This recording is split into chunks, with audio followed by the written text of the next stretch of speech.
What's going on, everybody? Sean Davis here for the Raptors Nation, your home for everything Raptors. The Raptors pick up what potentially might be their most important win of the season. Call that being a little bit exaggerative. Is that a word? Who cares? You know what I mean. But for the place of the season the Raptors are in, and for everything we've most recently discussed, this was, in my opinion, the most important win of the season. We're going to talk all about that.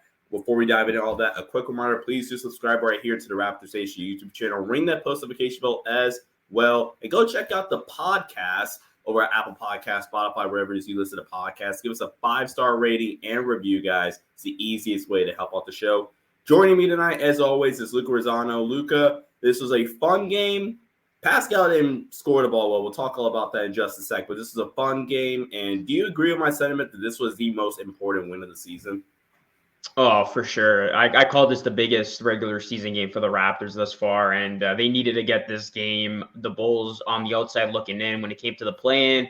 The Raptors win this game. They separate themselves a little bit more from the Bulls, and even more importantly, Sean, they get the tie break against the Bulls. So this was a massive meeting between these two teams. This was a must-have game against the Bulls, and I'm not going to lie, it started off pretty shaky. I thought the Bulls were going to win this game with the way the first 3 quarters, or at least the first half, played out with the Raptors just playing sloppy basketball. Sloppy in terms of like not being able to hit shots because the Raptors could not hit anything. They were really cold from 3-point land. Luckily, they picked it up in the second half, and that's the biggest reason why they're able to win this game. They were plus in that department versus Chicago in the second half compared to the first half in terms of hitting the 3 ball. And the Raptors were able to really hold on in this game, and it was a sloppy one, but they came alive when they needed to. And in the fourth quarter, man, Scotty Barnes, I called him out during the game.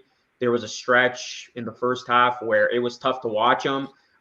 He could not hit a shot. He was complaining with the ref when it was, his fault of, needing to get the basket and just overcommitting. But in the fourth quarter, he manned up.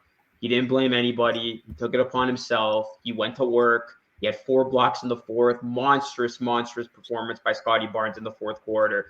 And the Raptors get a huge win. And as I know you're going to touch on, Sean, some guys that we called out, I guess, if you will, last show, OG Anunoby and Gary Trent Jr., 2 guys who did not show up in that blowout loss against Cleveland, both of them respectively having nice games. OG had 17. Gary Trent Jr. had 19, had a couple of big shots. And I also want to give a shout out to Thad Young. He got some big minutes in this one. Nick Nurse rode with Thad Young. 17 minutes he played in the fourth, and he got the nod over Jakob Poeltl late in the fourth. So Nick Nurse was sticking with what was working, and that's the type of coach Nick Nurse is. He will continue to ride your hand if the team is playing well and if you are contributing in a big way. And Thad Young, he had 7, 3, and 5, but he was really good in this game, especially in that fourth quarter. And that was huge for Thad Young to give us those type of minutes. So big win for the Raptors once again. And I know we're going to talk about it in a little bit, but welcome to the Raptors, Will Barton. The Raptors are officially 1-0 in the Will Barton era. So always a good stat to roll out here. The season didn't count because the Raptors didn't. Yeah, the season did count because the Raptors didn't have Will Barton.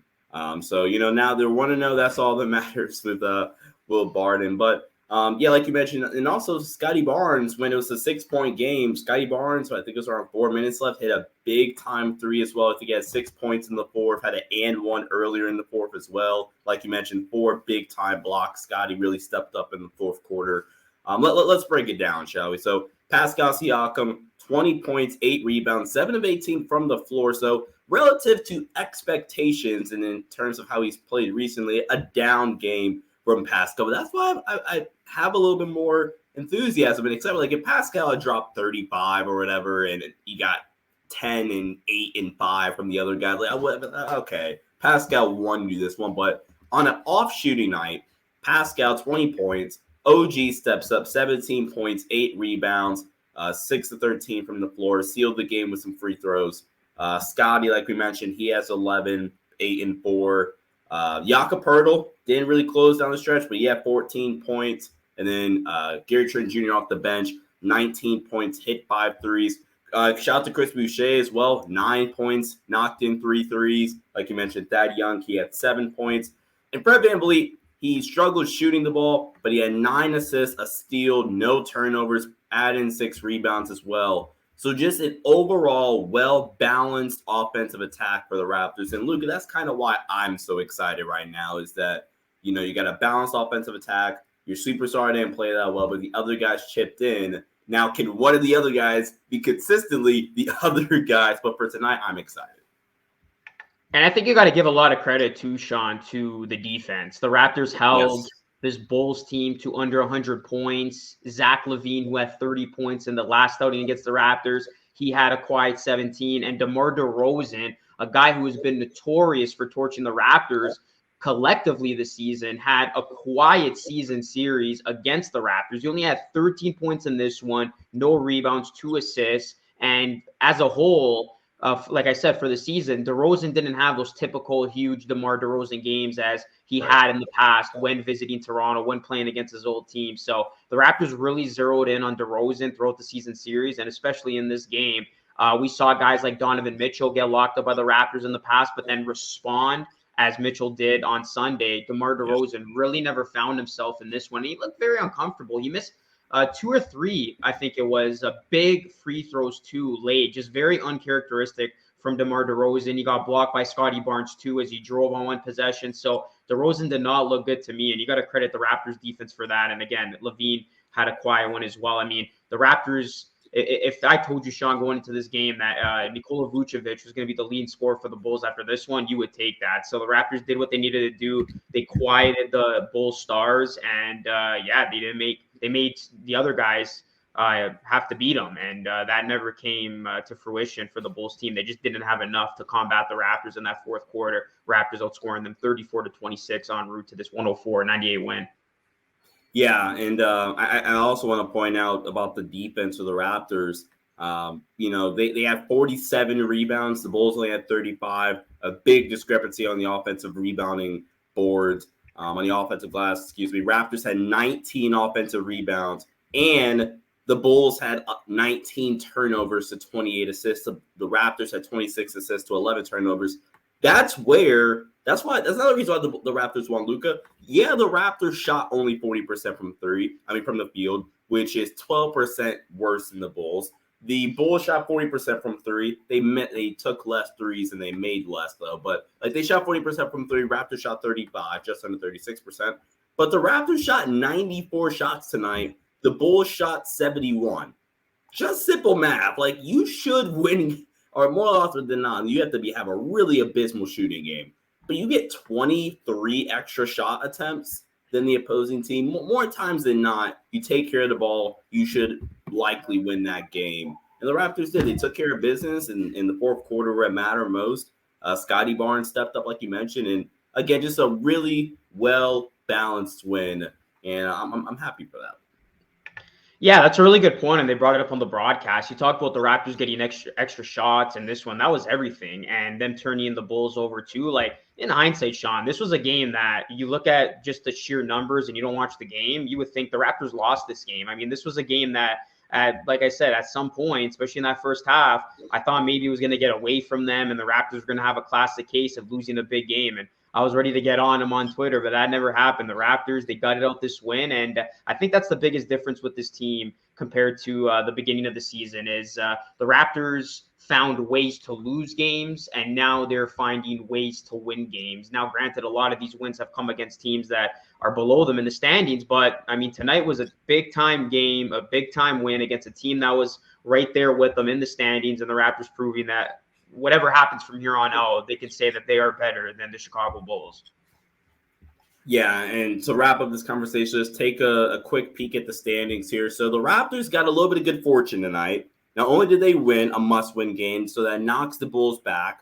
The Bulls are now 2.5 games back of the Raptors for the 9th seed. And the Raptors, like you just mentioned previously ago, have the tiebreaker. So essentially, they're 3.5 games up on the Bulls, even though record-wise it's 2.5. They're essentially 3.5 up. The Wizards, they do win tonight, but the Wizards beat the Hawks. I think if you're a Raptors fan, you wanted the Wizards to win. we'll talk about the Wizards back to back. And also, as long as you take care of business, the Wizards winning tonight shouldn't matter. It shouldn't affect you at all because you're about to play them twice. But the Wizards beat the Hawks. So the Hawks are now only have a half game lead on the Raptors. The Raptors do not play the Hawks anymore this season. I believe they won the season series in that as well. I could be wrong. I'm fact checking as we speak. The Raptors did not win that series. So they lost that series. So you got to pray that the Hawks keep losing. But the Hawks lose tonight. The Pacers are currently winning. The Raptors, though, have a 3.5 game lead up on them. So you're not too concerned about them right now.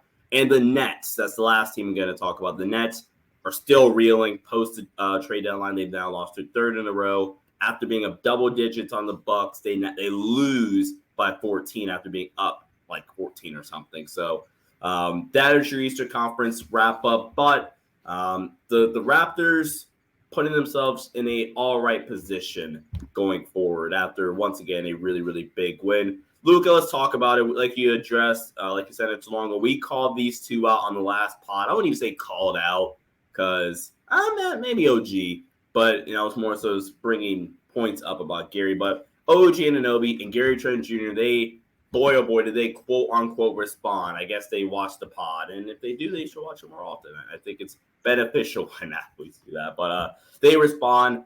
Both players shooting 6 for 13. I believe they combined for 7 made threes tonight. Luca, how big were these two guys tonight, especially on when you have an off night from Pascal and a super off night shooting night from Fred VanVleet? Yeah, we talked about it. If the Raptors can get two other guys stepping up, on a consistent basis, they're going to be tough to beat. I know, Siakam had an off night, but he was still able to, get his. He didn't have a completely off night. I mean, he was still able to have 20 points. So it happened. Siakam got that 20-point mark, and then two other guys stepped up.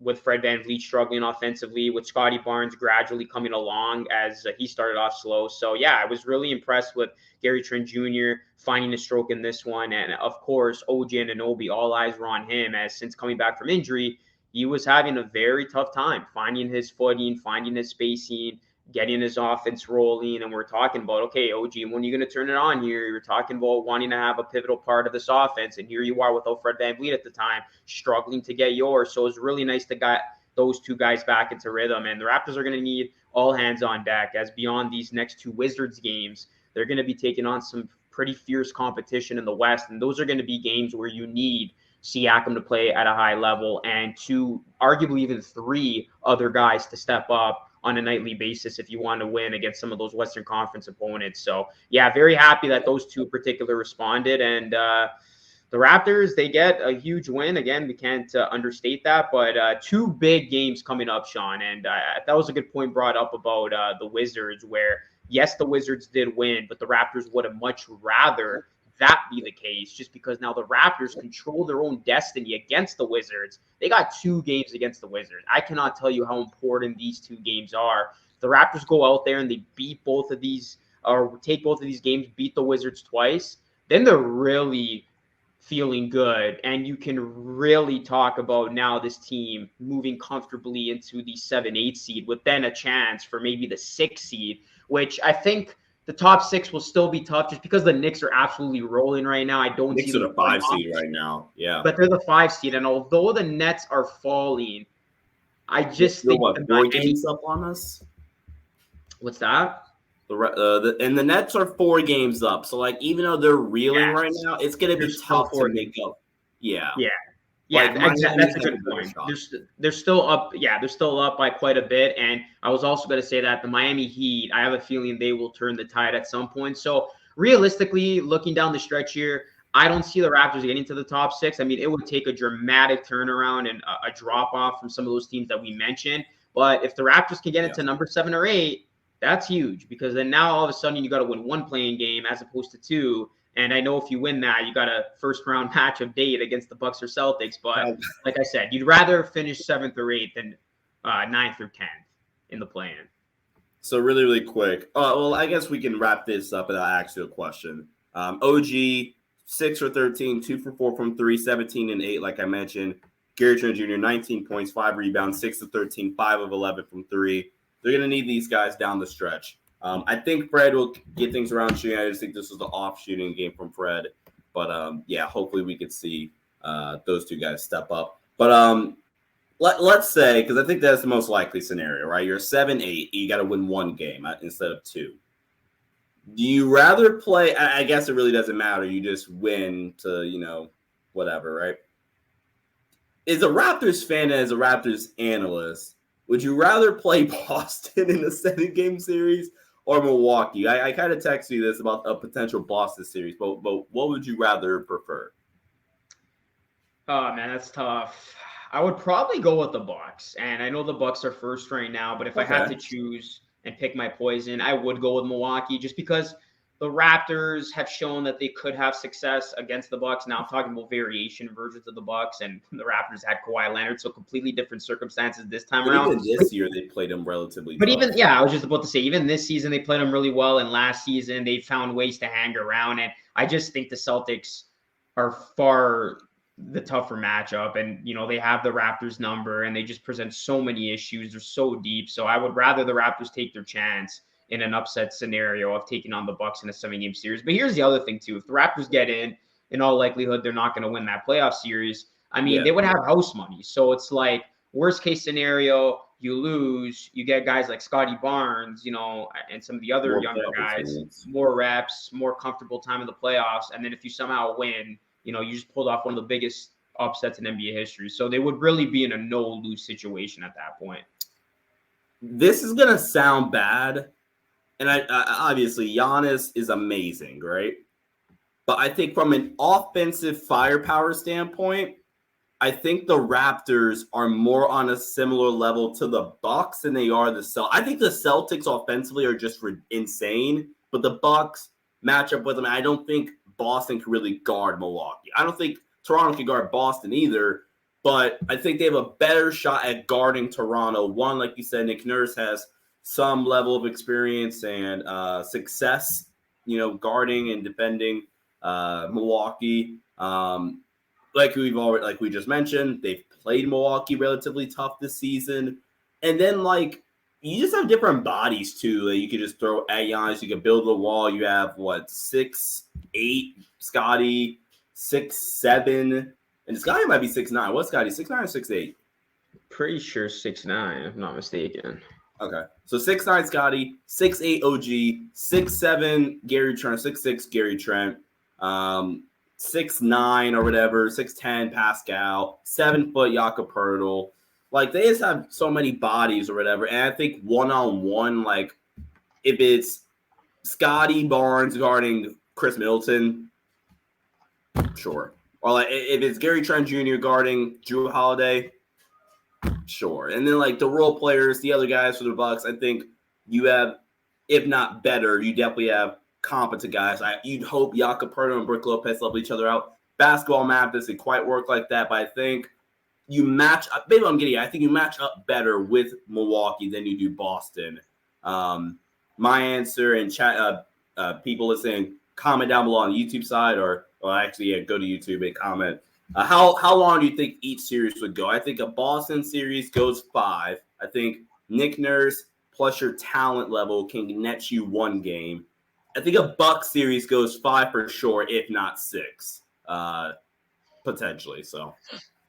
Yeah, that's pretty dead on. I would say 5-2. I would give the Raptors the benefit of the doubt against the Celtics that they could at least take 1 game at home. And then Bucks, I could easily see going 6. Yeah, I could see the Raptors making it interesting and taking 2. Remember, the Raptors were the originator, I think, of the wall that stopped Giannis, in 2019 when they had the likes of Marc Gasol, Serge Ibaka, Siakam guarding that interior and, really resisting, and obviously Kawhi, resisting against Giannis. And, a lot of teams have tried to duplicate that over the years. And I think, like you said, the Raptors have a lot of size that could disrupt Giannis and make other guys need to beat him. But then again, I mean, this is probably, honestly, when you look at the roster, I would say that, on paper at least, this Bucks team looks better than the year that they won the championship. So I think Milwaukee's going to be tough to beat anyway. But I would probably see the Raptors take 1 more against Milwaukee than Celtics, because the Celtics are just on another level. I'm telling you, I hope we get those two in the Eastern Conference Finals because that's going to be a hell of a series. And That's if the going Raptors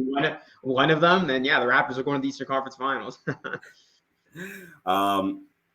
I think. Oh yeah, if somehow the Raptors upset one of them, and you got to face Knicks, potentially Knicks like Miami or like Knicks Cavs, who again another team the Raptors have played really really well this year in the semis after beating like the Raptors. The Raptors get past the first round, they'll probably go to the conference final. They would be favorite. They would be favorites in that series as the 8th seed if they were somehow able to get by the Bucks and then take on Cavs or the Knicks. Yeah. Yeah. Very, very interesting. Let's move on. You kind of already teased it. I was gonna save it for last, but let's hop to this one first. Raptors Wizards. Raptors, like we said, control their own destiny. You wanted the Wizards to beat the Hawks tonight because the Hawks, they lose. You're a lot closer to the Hawks now. They have a half game lead on you now. Only a half game lead, which would have been 1.5 game, I think, if they had won. And you play back-to-back with the Wizards. So, Luca, what are some of the key things to keep an eye out for heading into this back-to-back against the Wizards? I believe the first game is in Toronto, and then the second game is in Washington. No, they're both in Washington. They're both in Washington, which, I looked at like a half hour ago and I was surprised. So this is a very tough spot for the Raptors. The Raptors are not it's funny. I know we're feeling good about this win and we're talking highly of the Raptors, but the Raptors are nowhere near being out of the woods just yet. I mean, this is the start of a very, very crucial part of their schedule. We're talking about Raptors taking on some pretty tough teams, Wizards, Nuggets, Clippers, Lakers, Nuggets, Thunder, T-Wolves, and Bucks. That's tough. But in terms of the next two, you're on the road. You're taking on a Wizards team that you cannot sleep on. You cannot underestimate. The Wizards are coming off a very, very solid win against the Hawks. They were down big in this one, Sean. So this was actually a come-from-behind victory for them. And Kyle Kuzma has been playing really well for this Wizards team. Bradley Beal had 37 in the win against the Hawks. You got, other guys who have stepped up. This is not going to be an easy task for the Raptors. And it's especially going to be tough because it's going to be played on the road against a Wizards team that right now they're kind of in the same boat as the Raptors, right? Like this is a team that needs to win these games because they are in the middle as well. So there's no need or no urgency for the Wizards to tank. They want to go for it, and they are going for it. So they're going to want to win these games. The next two are going to feel like play-in-esque games between two teams fighting to, better their chance in the play-in and move on up. So I think the Raptors just got to get strong play, like we mentioned, from two other guys outside of Siakam. If their defense continues to play as it did against Chicago, and for the most part during this last couple of weeks, have they, how they've been able to turn around their season with the exception of the Cavs game. If their defense can be steady, sturdy, the offense can get it rolling. If Fred VanVleet can get his offense rolling, you're going to cut him some slack as this was his first game back after missing the last couple, after having his third kid. Once again, congratulations. So if the Raptors can just, get off to early leads, play tough defense and get some necessary offensive contributions, they should be okay against Washington. I'm not worried about these games, but I think it will be tough. These aren't games that you're going to just sleepwalk and win. Like if the Raptors play like they did tonight, they won't be Washington. I don't think so, especially on the road. I think Washington is better than the Bulls, and they got offensive weapons that can make you pay if you don't, if you don't take care of them and play a good game. Although the Wizards at times they can suck from 3-2, so there might be a lot of bricks shot over these next two matchups. From both teams, it's not like the Raptors are a really good 3-point shooting team either. But some maybe optimism, and you never want to see a player injured, but maybe some optimism for the Raptors. Kristaps Porzingis, the status of him playing is right now up in the air. He's missed the last 2 games with left knee soreness. I don't know if it's actually left knee. I believe it's left knee though. But with knee soreness, the Raptors, now granted, they don't play each other. Well, they play each other Thursday, but who knows the status of that. So they play Thursday and Sunday. I definitely would probably expect them to be back for that Sunday game. The Thursday game, TBD, but he has missed the last 2 games. But I'm curious to see how they guard Bradley Beal, if they throw any, insane coverages at him or like different coverages and trying to make life a little bit more frustrating for Bradley Beal. and I hope that if Fred VanVleet isn't able to score the ball well enough, that I hope he's still passing the ball well. And like I said, 9 assists tonight, no turnovers for the Raptors. But all right, last thing, then we get out of here. Crap, there we go. Raptors, they signed Will Barton today. I believe they waived. Who did they waive? Juancho, Herman Gomez. Yeah, Hernan Gomez, the movie star era is done in Toronto. Yeah. They waive Herman Gomez, but they do sign Will Barton, who's has NBA experience. He only played 4 minutes tonight. I honestly didn't expect him to play at all, especially the first game. Luca, any quick thoughts on Will Barton, the player, and his potential fit in Toronto? Yeah, his former team, right? The Raptors are going to be playing in these next two. So funny little backstory there. I mean, Barton could have some revenge games. But yeah, I really like this move a lot. I know it's not one of those groundbreaking moves or something that's going to move the needle, but you gave up Hernan Gomez, who, yeah, at times, he helped you defensively, but let's call it for what it is. Offensively, he was a pylon, and that's putting it nicely. Whereas Will Barton, I think he's a career 38% three-point shooter, if I'm not mistaken. This is a guy who can definitely help the Raptors from downtown, and give him some really helpful shooting from off the bench and some much needed shooting. And I think it's interesting. I think Will Barton, if things go well, I don't want to put this expectation on him, but if things go well for Will Barton, he could be what the Raptors wanted from Otto Porter Jr. from the perspective of just having a guy who's able to hit shots, give you that offensive boost from off the bench, and just really give your bench unit, some time where you can eat minutes, look productive, and get your starters some much needed rest time. So I really like this for the Raptors. I think it's a low risk, high reward situation. You weren't playing Hernan Gomez anyway. See what Barton can give you. And he did play in this one. I think he took one shot. He missed it against the Bulls. So, yeah, it's going to take some time for him to get integrated. He is a veteran, so shouldn't take, that much time for him to, feel himself here on the team and get himself comfortable with some of these other guys. So, yeah, Will Barton, welcome to Toronto. I think this will be a nice little addition for the Raptors. And I was surprised, too, because the Raptors are very rarely active in sort of the bio market in terms of making these moves. It's usually you bank on them doing something at the deadline. They don't do anything at the deadline, and then they kind of just coast through. Well, this year was the complete opposite. They make a move at the deadline, and now they're getting a little bit aggressive post-deadline, bringing in Barton. So, yeah, I like it a lot, Sean. Yeah, and to your defense, he's a career 35% three-point shoot, 35.5. But every year since 2016-17, he's shot 37% or higher from three, except for two. Those 2 seasons were 34.2 and 36.5, being last season with the Denver Nuggets. But he shot 6 threes, so good enough volume. So round that up, 37% from three basically every year for the past 7 years, except for one. So yeah, the Raptors, they this is what they wanted Otto Porter to do: knock down shots, play solid defense. Let's hope Will Barton can do that again, like you mentioned. Low risk, high reward, low floor, high ceiling, however you want to phrase it. And yeah, I think he can really help out the Raptors in the future.